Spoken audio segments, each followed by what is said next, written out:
नमस्कार, आप देख रहे हैं एग्जाम टूर। लगभग 6-7 साल प्रयास के बाद आज वैकेंसी दे दिया गया है Bihar state power holding company limited.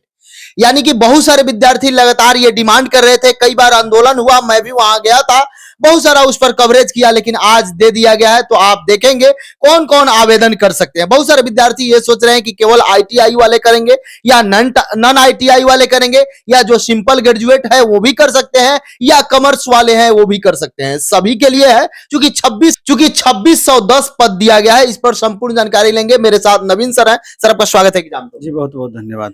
Sir, एक एक करके बहुत सारे विद्यार्थी आईटीआई वाले हैं, उनके लिए तो अपॉर्चुनिटी है ही। जो नॉन आईटीआई वाले हैं या जो कॉमर्स वाले हैं या जो सिंपल ग्रेजुएशन किए, सबके लिए इसमें पद है। ये 6 तरह का पोस्ट इसमें है। क्वालिफिकेशन के हिसाब से देखा जाए तो सबसे ज्यादा पद जो इलेक्ट्रीशियन से आईटीआई किए हुए बच्चे हैं उनका है। 2000 पद करीब है और टोटल मिलाकर 2610 पद है। और समझिए कि एक गोल्डन अपॉर्चुनिटी है ऐसे समय में कि जबकि रेलवे एकदम मिनिमाइज अपनी वैकेंसी को कर दी, तो वैसे समय में ये बच्चों के लिए मील का पत्थर साबित हो सकता है। और 6 साल के बाद ही वैकेंसी दी है। आप खुद बोले कि कितने जद्दोजहद के बाद ये वैकेंसी आई है, कितने बार इसके लिए आंदोलन हुआ, प्रोटेस्ट हुआ, लगातार हुआ। तो इसमें थोड़ा सा हम ये बताना चाहेंगे कि आईटीआई वाले बच्चे तो फॉर्म भरेंगे, वो भी स्पेशल इलेक्ट्रीशियन ट्रेड वाले।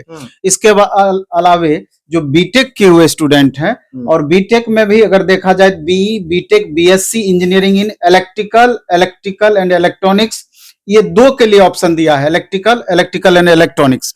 इसके बाद डिप्लोमा वाले जो 3 इयर्स डिप्लोमा किए हुए हैं, उसमें भी इलेक्ट्रिकल ग्रुप से जो किए हुए हैं उनके लिए ये अवसर प्राप्त हुआ। 40 सीट बीटेक वाले के लिए है और 40 सीट इसमें डिप्लोमा वाले के लिए है। और इसके अलावा जो सिंपली ग्रेजुएशन किए हैं उनके लिए 2 पोस्ट दिया गया है, junior electrical engineer correspondence clerk और स्टोर असिस्टेंट। 2 पोस्ट ऐसा है जो कि सिंपली ग्रेजुएशन वाले के लिए है। इसके अलावा एक पोस्ट है जो कि कॉमर्स से ग्रेजुएट है, जूनियर अकाउंट्स क्लर्क, वो कॉमर्स से ग्रेजुएट होना चाहिए और ठीक ठाक इसका पद है। 300 पद है। कॉरेस्पोंडेंस क्लर्क का 150 पद है। स्टोर असिस्टेंट 80 पद है। यानी 230 पद है जो सिंपली ग्रेजुएशन किए हुए हैं, और जो कॉमर्स ग्रेजुएट हैं उनके लिए 300 पद है। और इसके अलावा 2000 पोस्ट है जो कि इलेक्ट्रीशियन आईटीआई ट्रेड से किए हुए हैं। और एक बात बता दूं मैं कि जैसे Bihar state power holding company से ये वैकेंसी निकली है, लेकिन इसकी जो बहाली होती है, बहाली के प्रोसेस किया जाता है, तो इसके 3 अनुषंगी कंपनी है। ये कंप्लीट गवर्नमेंट की वैकेंसी है। एक तो है कि north Bihar power distribution company limited. इसके अलावा है south Bihar power distribution company limited. इसके अलावा है Bihar state power transmission company limited. ये तीनों कंपनी में अगर फाइनली सिलेक्शन के बाद इन लोगों का बहाली जॉब मिलेगा। इसमें एक बच्चों को हमेशा कंफ्यूजन होता है कि जो बच्चे स्टेट से आईटीआई किए हुए होते हैं या जो एससीबीटी से आईटीआई किए हुए होते हैं उनको, तो ये समझ लें कि एनसीबीटी हो या एससीबीटी, दोनों को कंप्लीट अलाउ किया गया है इसमें। इसके अलावा आप देखेंगे तो 2 साल का प्रोबेशन पीरियड अपॉइंटमेंट के बाद होता है, तो वो सब जॉब में होता है। सब जॉब में कि वहां आपका परफॉर्मेंस ठीक रहेगा, कंटिन्यू करेगा, नहीं ठीक रहेगा बाहर भी कर सकता है, ये सब जॉब में होता है। इसके अलावा देखेंगे कि इसका पे बैंड जो है 9200 से लेके 15,500 है, और कंसोलिडेटेड मंथली पे 9200। अब इसमें और लिख दिया है कि रेगुलर पे स्केल 7th पे कमीशन के आधार पर इसमें लागू होगा।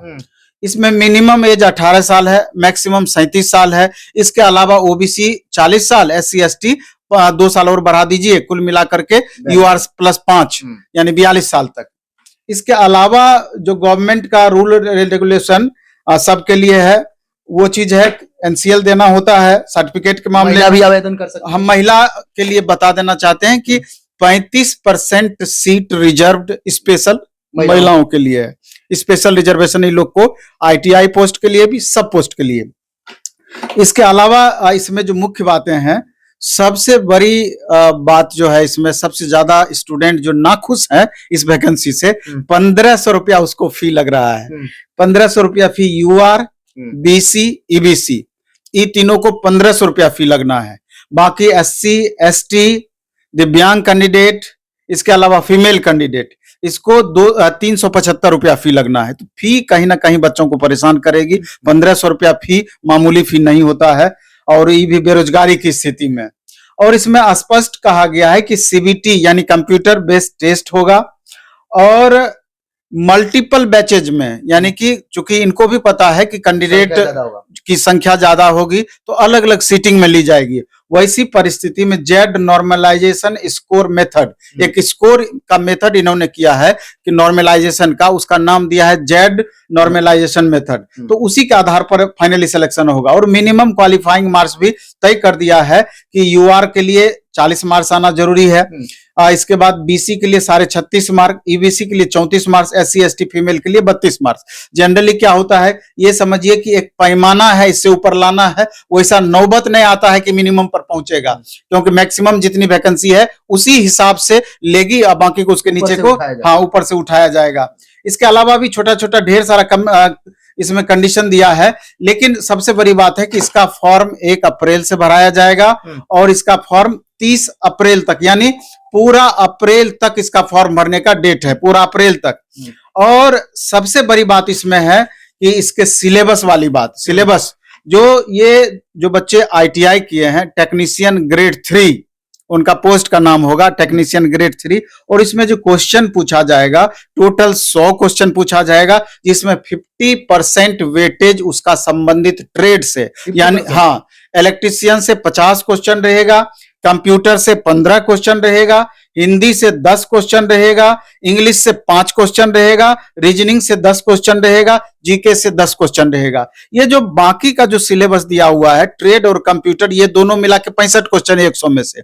और बाकी क्वेश्चन इस तरह का रहेगा, हिंदी, इंग्लिश, रीजनिंग, जीके, कि बच्चे लगातार पढ़ते आ रहे हैं, बनाते आ रहे हैं, तो यहाँ पर बहुत ज्यादा परेशानी नहीं होना है। तो यही इसका बेसिक चीज है। और हमको लगता है कि इसका एग्जाम, सबसे ज्यादा बच्चों को जो दिमाग में उत्सुकता रहती है कि इसका एग्जाम कब तक हो सकता है, तो इसका एग्जाम जून जुलाई से पहले होने की उम्मीद कम है। जनरली क्या होता है, बिहार स्टेट पावर होल्डिंग का वैकेंसी जब भी आया है 3 महीने तक में एग्जाम लेती है, यानी कि 3 महीने के बाद, यानी अप्रैल तो पूरा फॉर्म में भराएगा, मई जून जुलाई, कभी भी जुलाई में एग्जाम इसका हो सकता है या एक आध सप्ताह उसके आगे पीछे। तो अभी से ठीक समय है, 3 महीना बच्चे अच्छे से मेहनत करें। और एक बात बता दूं कि जो भी बच्चे एलपी टेक्नीशियन की तैयारी करते हैं उनके बनिस्पत इसका सिलेबस ज्यादा टफ होता है, ये प्रीवियस बनिस्पत, इसलिए प्रीवियस ईयर क्वेश्चंस इसका उपलब्ध है। प्रीवियस ईयर क्वेश्चंस बच्चे देख ले इसको, और उससे ज्ञात हो जाएगा कि कितना अंतर होता है ड्राइवर, टेक्नीशियन या अन्य जो ट्रेड जिसमें पूछा जाता है और इसके ट्रेड में।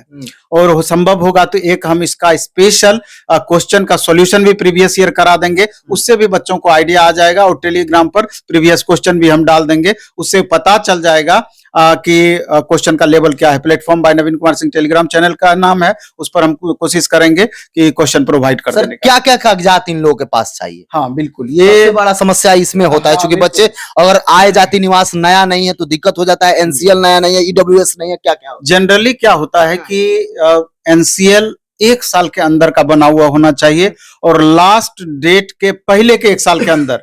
अब कुछ वैकेंसी में, अब जैसे बेल्ट्रॉन जैसा वैकेंसी, उसमें कह दिया था कि 6 महीना के अंदर होना चाहिए, वो एक्सेप्शन है, लेकिन जनरली 1 साल के अंदर का बना होना चाहिए। और अभी एनसीएल सब बनाए होंगे, वही है कि इसमें स्टेट का लगेगा एनसीएल, और रेलवे का फॉर्म भरने में सेंट्रल का बनाए होंगे। इस बात को जरूर याद रखेंगे, नहीं तो मामला गड़बड़ा जाएगा। तो इसमें है कि मैट्रिक का एज प्रूफ चाहिए, इसके बाद मार्कशीट और आईटीआई सर्टिफिकेट चाहिए, इसके बाद कास्ट या क्रीमिलेयर सर्टिफिकेट चाहिए, कॉम्पिटेंट अथॉरिटीज बना हुआ होना चाहिए। दिव्यांग के केस में दिव्यांग का स्पेशल सर्टिफिकेट चाहिए, 40% से ऊपर वाला कंडीशन उसमें होता है।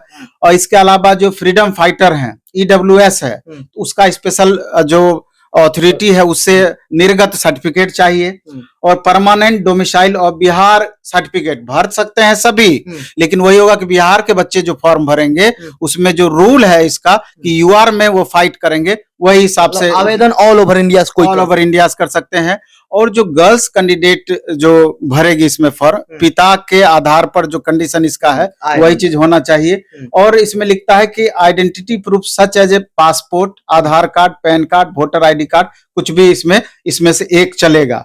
कलर फोटोग्राफ इसमें चाहिए होगा, सेम फोटोग्राफ आगे के लिए भी रखना होगा।